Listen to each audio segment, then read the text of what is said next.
بسم اللہ الرحمن الرحیم۔ شروع اللہ کے نام سے جو بڑا مہربان نہایت رحم والا ہے۔ السلام علیکم۔ بخاری مسلم میں بنی اسرائیل کے قاتل کا واقعہ نقل کیا گیا ہے۔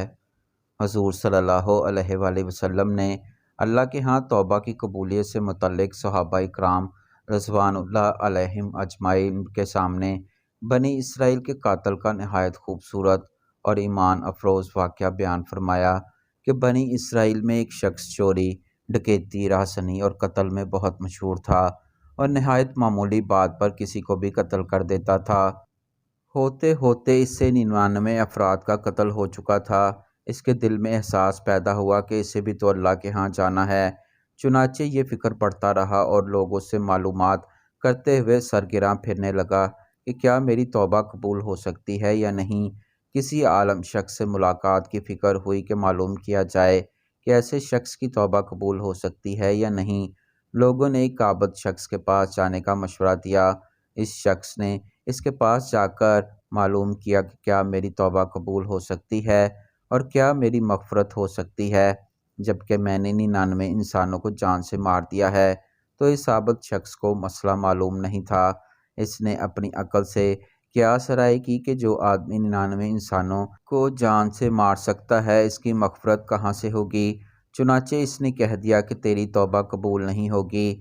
اس شخص نے غصہ اور جلال میں آ کر اس کو بھی قتل کر کے 100 پورے کر دیے کہ جب میری توبہ قبول نہیں ہوتی ہے تو لاؤ تجھے بھی ختم کر کے 100 پورے کیے دیتا ہوں۔ چنانچہ اس نے 100 پورے کر دیے، مگر اس کے دل میں تردد باقی رہا کہ میری مغفرت کی کوئی شکل ضرور ہوگی۔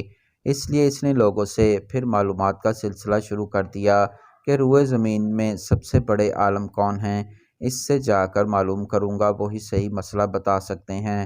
آخر لوگوں نے اس کو بتایا کہ فلاں جگہ ایک عالم رہتا ہے، اس سے جا کر معلوم کرو، اپنی زندگی کی کارگزاری سناؤ اور 100 آدمیوں کو کس طرح سے قتل کیا ہے، سارا کارنامہ سنا کر معلوم کرو کہ اب بتلائیں کہ میری توبہ قبول ہو سکتی ہے یا نہیں، کہ اللہ کے ہاں مجھے جیسے گنہگار کے لیے بھی مغفرت کا کوئی خانہ ہے۔ تو اس عالم صاحب کو چونکہ علم تھا تو اس نے بتلایا کہ تیرے گناہ معاف کرنے میں اللہ کے ہاں کیا رکاوٹ ہے؟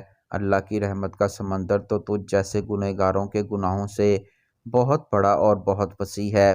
اس عالم صاحب نے مشورہ دیا کہ تم فلاں کا سفر کر کے جاؤ، وہاں کچھ اللہ کے بندے رہتے ہیں، ان کا مشغلہ صرف اللہ کی عبادت ہے، ان کے ساتھ مل کر اللہ کی عبادت کرو اور نادم ہو کر اپنے گناہوں کی معافی مانگو، انشاءاللہ تمہاری مغفرت ہو جائے گی۔ جب اس شخص نے آدھا راستہ طے کر لیا تو ملک الموت آ گئے اور اس کی موت ہو گئی۔ اب اس کی روح لے جانے کا مسئلہ کھڑا ہوا۔ آسمانوں کے فرشتے بھی آئے اور عذاب کے فرشتے بھی۔ رحمت کے فرشتے کہنے لگے کہ اس کی روح لے جانے کا حق ہم کو ہے، اس لیے کہ یہ سچے دل سے تائب ہو کر عبادت کے لیے جا رہا تھا، اور عذاب کے فرشتے کہنے لگے کہ اس کی روح لے جانے کا حق ہم کو ہے، اس نے کوئی نیک کام نہیں کیا تھا، پوری زندگی معصیت میں گنوا دی۔ اس دوران آسمانوں سے آدمی کی شکل میں فرشتہ آیا۔ بعض روایات سے معلوم ہوتا ہے کہ یہ آنے والا فرشتہ حضرت جبرائیل علیہ السلام تھے۔